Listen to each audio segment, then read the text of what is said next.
What's up, guys? Peace. How's it going? Let's talk about NXT for February the 21st, 2023.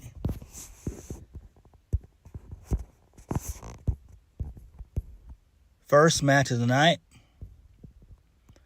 IIja Dragunov versus Trick Williams. So, Trick comes out first. Trick says he came to prove that he can do more than talk. He can back up every word he says.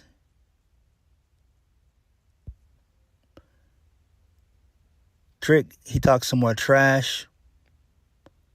And then out comes IIja Dragunov. This was a decent match. IIja wins via the Torpedo Moscow. Towards the middle of the match, JD McDonough, he comes out and he gets on commentary. And then post-match, him and Dragunov stare each other down. I'm so kind of tired of this nonsense between these two. I mean, the feud's gone on long enough. It's been like a blood feud for a while, all the way from NXT UK to NXT. So this has been going on for a minute. They're probably building it up for, I want to say, Stand and Deliver, which is probably what they're going to end up doing. They're going to end up doing that anyway, and I think they're going to go that route. But Trick Williams looked very good here, and the guy is great. I love me some Trick Williams. Him and Mello, excellent combo. Excellent.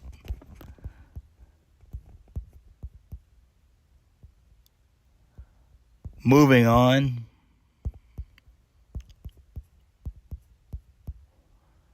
So Jinder Mahal, he cuts a pre-tape promo. He says he could have confronted Bron Breakker on his first night back, just like everyone else, but he waited because timing is everything in this business. Jinder says the title on Bron's waist is getting heavier and the boos are getting louder and his energy is getting weaker. Jinder goes on and says tonight there will be a lot of shock faces on the crowd. He made a career out of shocking victories. And tonight he'll have another one as he becomes NXT champion. So this is a pretty decent, solid promo backstage. They showed times when he was U.S. champion and IC champion back when he was on the main roster a few years back. So that was pretty cool. I dug that. You know, I'm a fan of Jinder. I like him. Jinder is actually decent. He's fairly decent.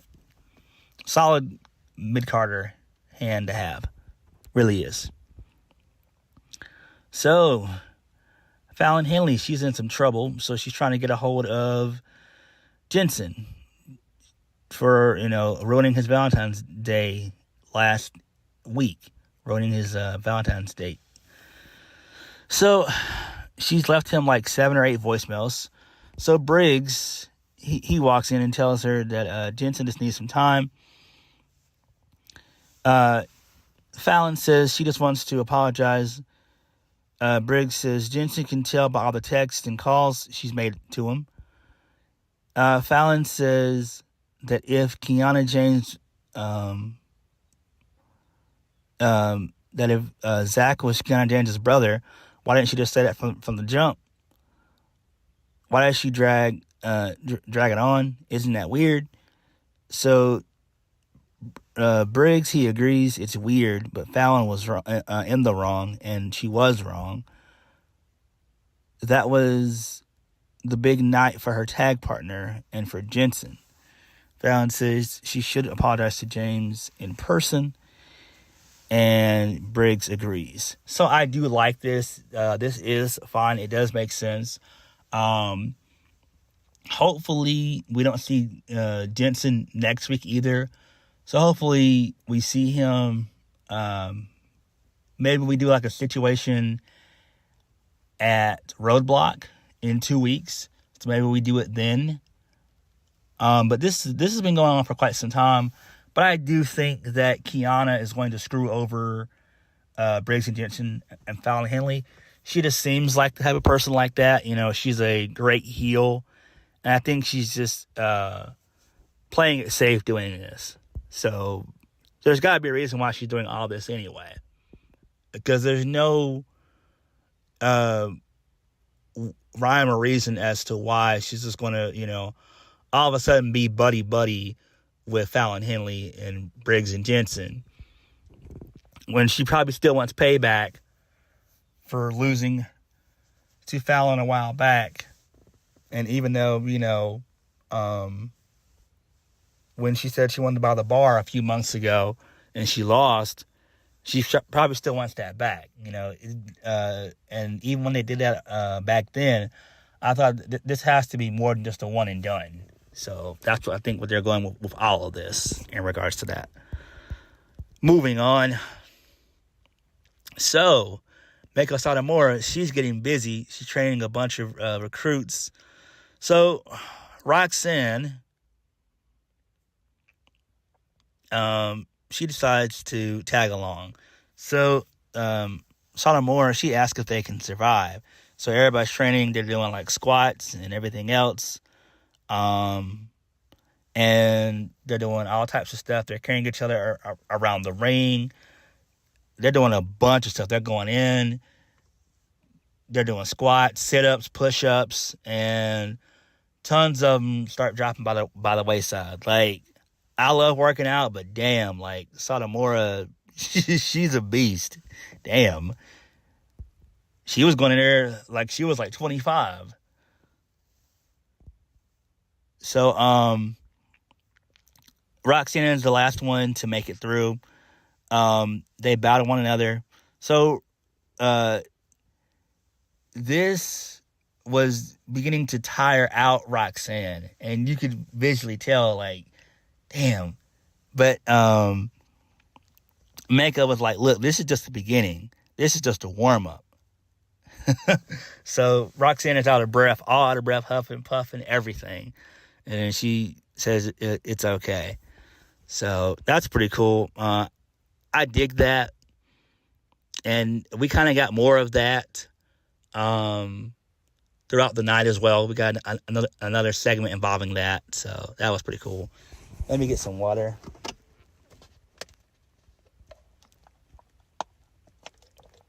All right. Tyler Bate. He's out next. So Tyler Bate gets on the mic. He thanks everyone for their support on his journey. No matter who it's been against, he says some things are meant to be. Some happen for a reason.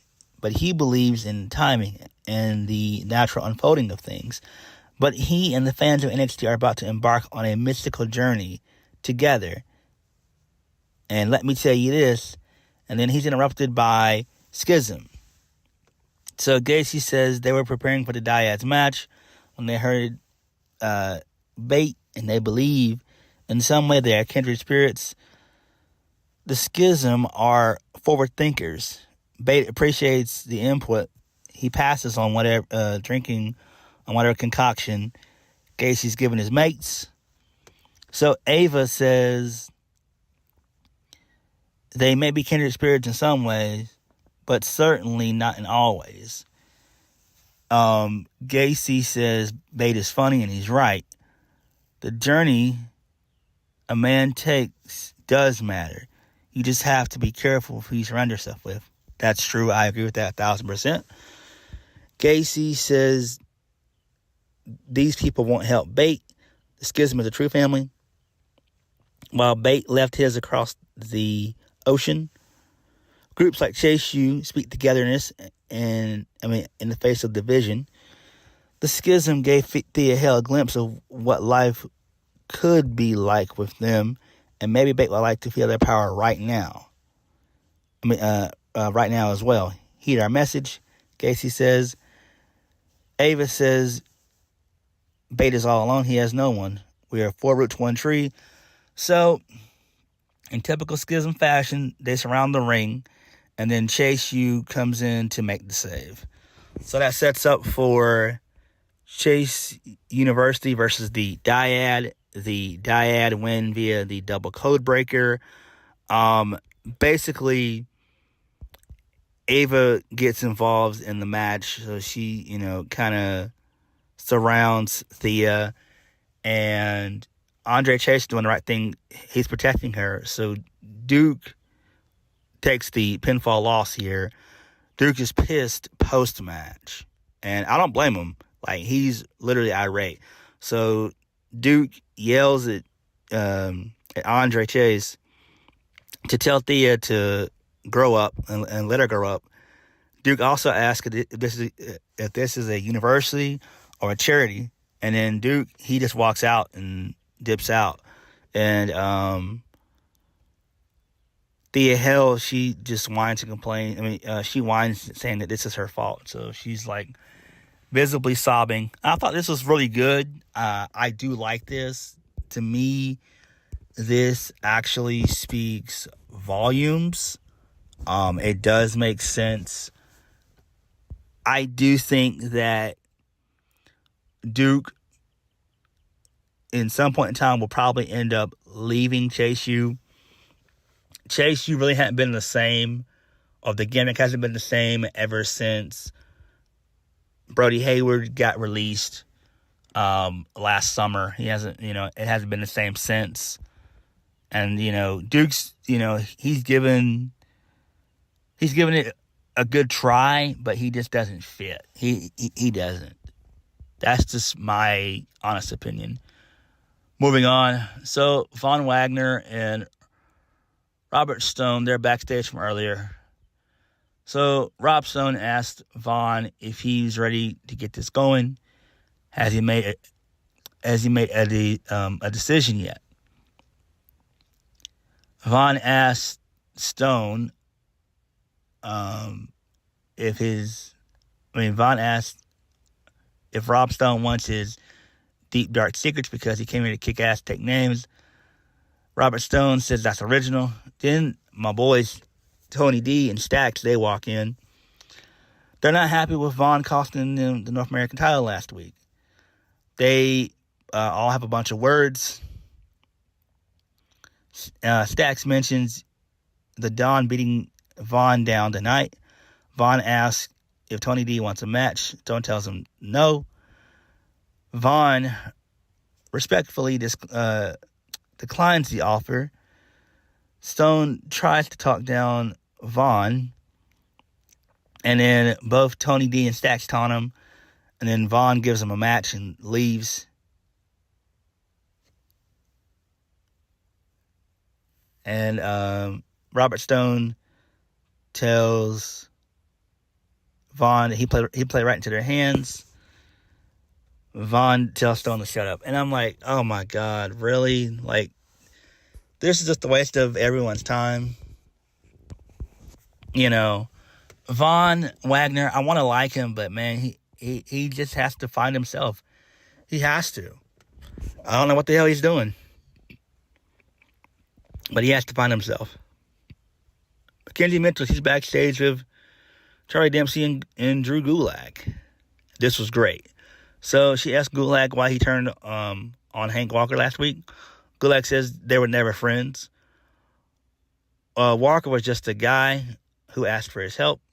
He says Walker is the kind of guy who says he wants it, but just because you want something doesn't mean you get it. He didn't come to NXT to hand out participation trophies. He came to find the best of the best, and that's not Walker. He's a nice guy, but to be successful in NXT, you can't be afraid to rip limbs, step on people's throat, and tear at ligaments until they snap. Gulak says that doesn't describe Hank, but it does describe Dempsey. Nice. I love it. I love it. Good shit. Good shit. Next, So Ruka. We get a really good So Ruka vignette. So, she says she likes how the Ocean is, and NXT is the same way. New opponents, new challenge every day. She goes on about how she tried something new, and she felt that the first time. She continues to try and she'll get it in due time. She's pumped and feels like she can conquer the world. She chases the same feeling in the ring, and that's why she wants another match with Zoe Stark. Because eventually she'll hit her move and one day beat Stark. So this is interesting. And she was also doing like a trying to handstand on a skateboard. That was pretty cool. It's interesting, you know. I dig it. So Ruka is what, early 20s? I want to say 23, 24, something like that. You know, she gets it, you know. I think she likes the business. I kind of like her character. I want her to go more in depth with it, if I'm being honest. I do.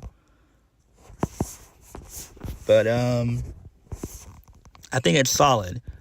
So Jacy Jayne versus Indi Hartwell, it's thrown out because Gigi Dolin, she's back. So she takes out Jacy Jayne, and then they end up brawling to the back. So I do like this. They'll probably run this back. I mean, they'll probably end up doing a match between the two at Roadblock, which actually makes sense. They could do one at Stand and Deliver, but I don't know if they can hold out another 5 weeks. If they can hold out 5 weeks, if I'm being honest. I don't know. I don't. So, we're back at the Roxanne and Meiko Satomura training session. So, Roxanne asks why they're doing this when they wrestle in 2 weeks. Satomura says no talking, just training. Roxanne hangs in there, and Satomura gives her a thumbs up. They bow to each other. Meito Sakamura says they needed to train because to win it has to come from your heart, not your muscle. Satomura says she will see Perez in 2 weeks. So, okay, this is interesting, but there's no heat going into this. They're both baby faces, and we all know that Meiko Satomura is not winning here. So I don't know why even do this. I don't know. Kenzie Mitchell, she's backstage with Zoe Stark this time. So she mentions about how Sol Ruka wants another match. Zoe Stark says she doesn't give a damn about what Sol Ruka wants. If she loves the ocean so much, she should just stay there. Stark says she already defeated Sol Ruka. She's done with her. Stark wonders why Meiko Satomura is getting another NXT Women's title match. Is because Roxanne Perez is a fangirling. It's fangirling and paid her flight here. Mackenzie says it's because she's a living legend. Zoe goes on and says, how about everyone in the locker room is sucking up to Satomura when it should be her? Stark says if Meiko Satomura steps in the ring with her, she'll learn who the real final boss is. And I'm just like, oh my God, that promo was just so boring and so unenthusiastic, so nauseating. Zoe Stark is just nonsensical, just a waste of talent. Ugh. I really don't know what Triple H and Shawn Michaels and Road Dogg see in her. I really don't. I really don't. I want to know what they're smoking though. They must be smoking some really good weed. Really good weed. Next, Gallus versus Idris Enife and Malik Blade. I'm shocked that Enife and Blade got the jobber entrance. It doesn't make any sense. So Gallus, they win. Pretty deadly. They have a cake, but it really wasn't them. It was like two guys dressed up like them. So Coffee, they take out the two guys dressed as Pretty Deadly, and they get rid of the cake and everything else.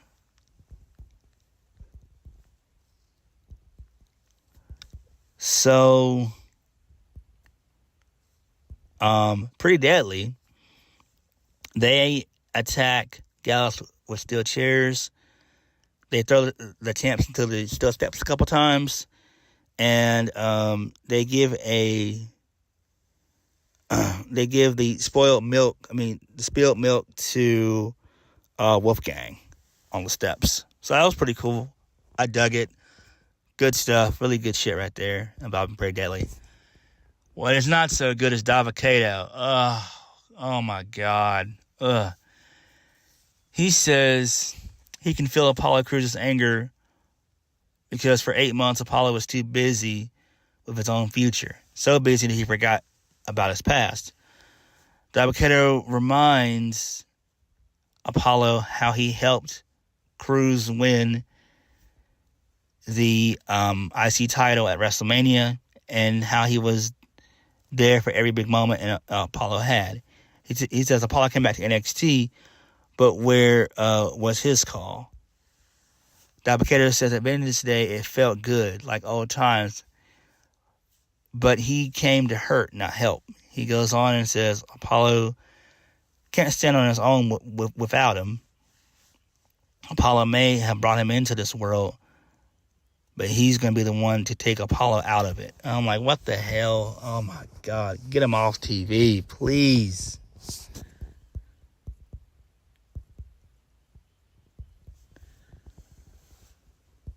Next. So, Stevie Turner, she's doing a segment. And she's excited. She talks about Stand and Deliver. So she introduces her randomizer. It lands on Lyra Valkyria. She tells fans to get their questions ready on Lyra.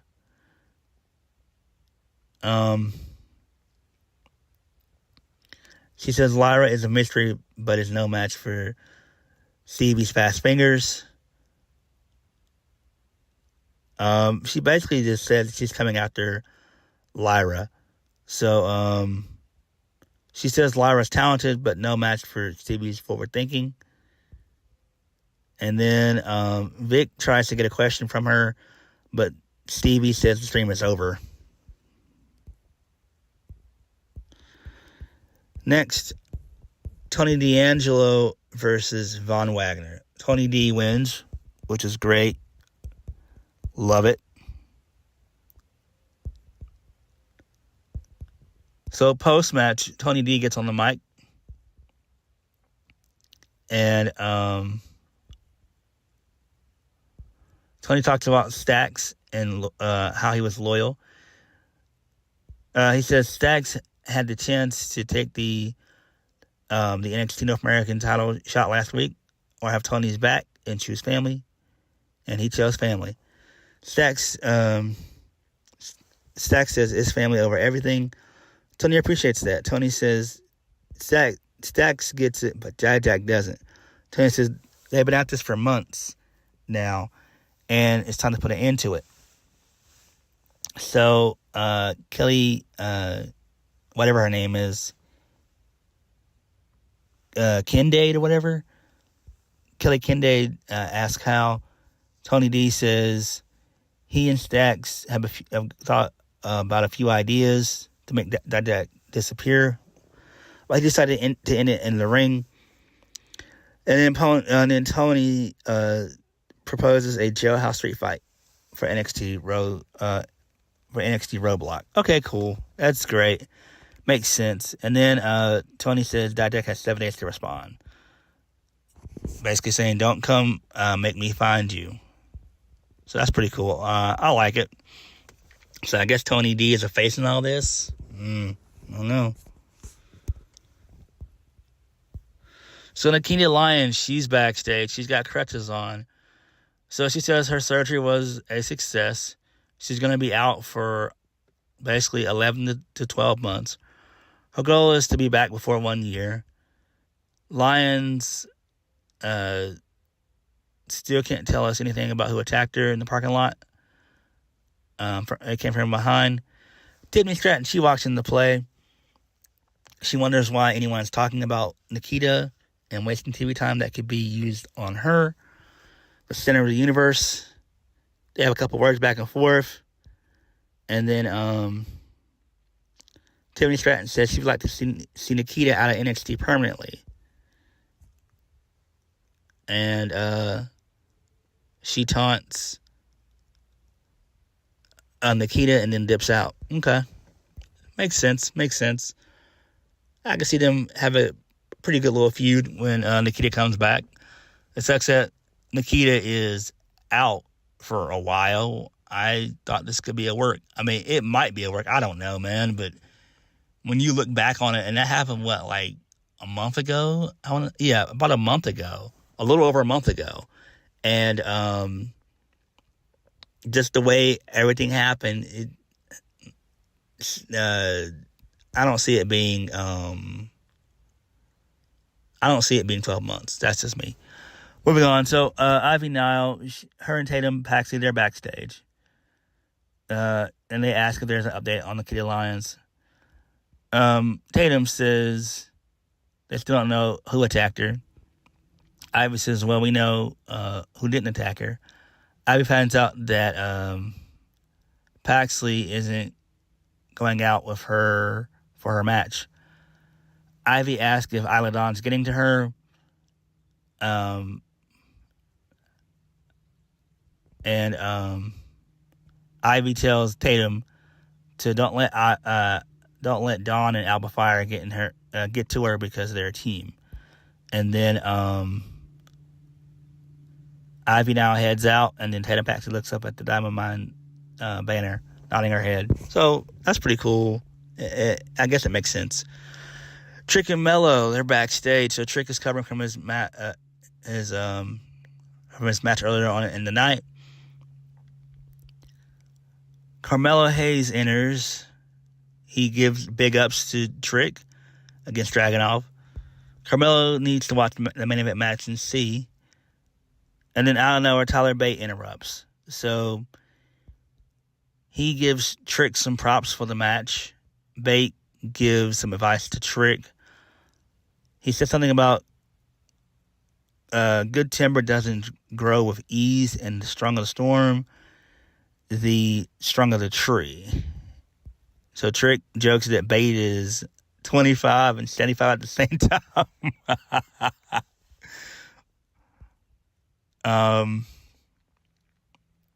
Bate takes that as a compliment. Hayes says he respects Tyler Bate for his strong mind and knowing exactly who he is, but Hayes knows who he is because he's him. Hayes says he's happy. Bate's journey has nothing to do with the NXT title because that's all Hayes, respectfully. And then both Trick and Mello dip out. So next, Alba Fire versus Ivy Nile. Alba Fire wins via a distraction to Paxley. So that sucks that my girl Ivy Nile keeps taking losses. Not a good look. I don't like it. I really don't. All right. Moving on. So Fallon Henley, she shows up at Kiana James' office. Her assistant brings her in. They talk about the whole brother stuff. Kiana didn't tell Fallon what was going on because she wanted her to trust her, basically.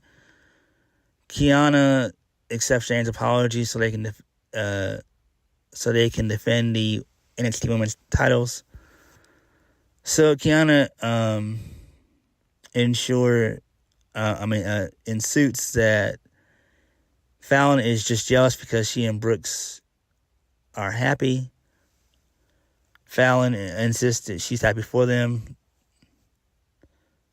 So they both shake hands. Now, tension still is there, and I do think that that something's going to happen between the two.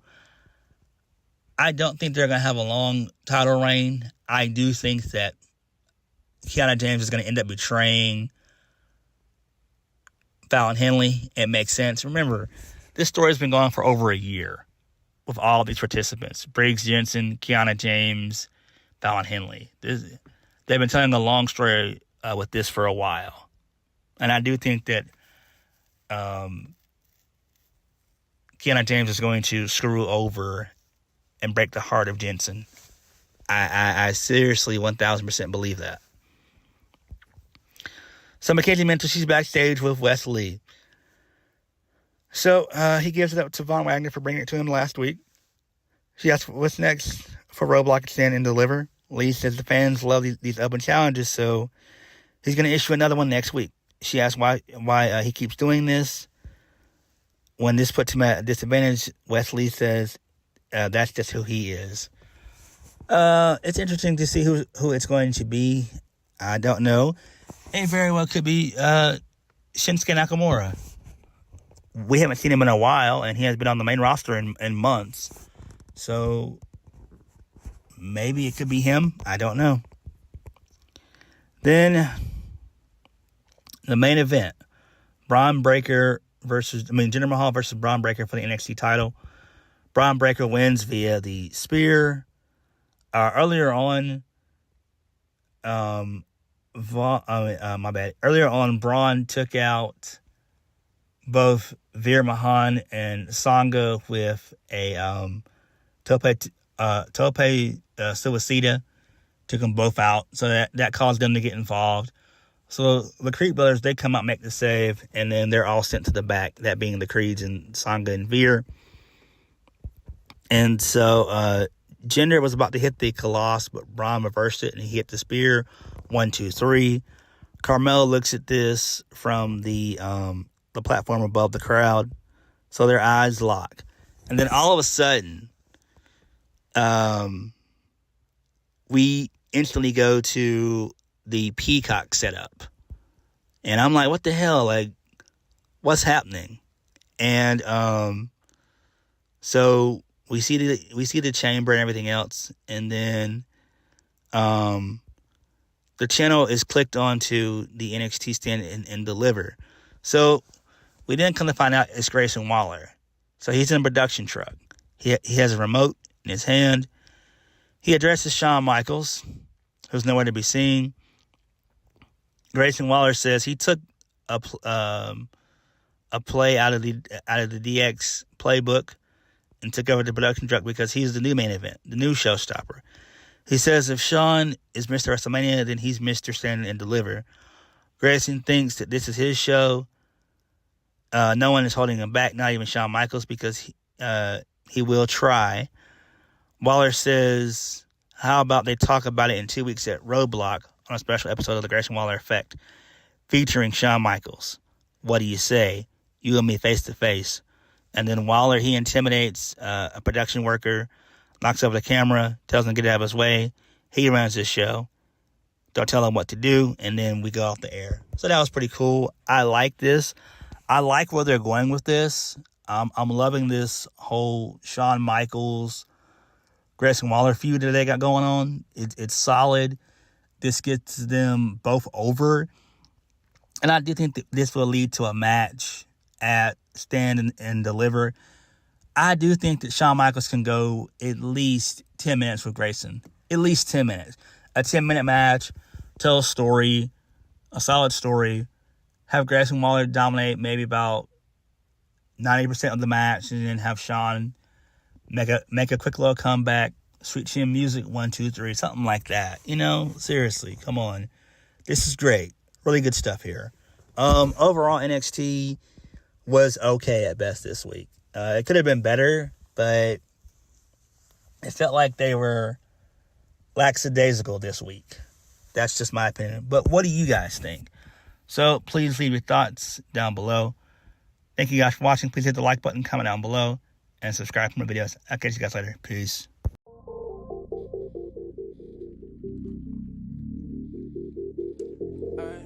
Tonight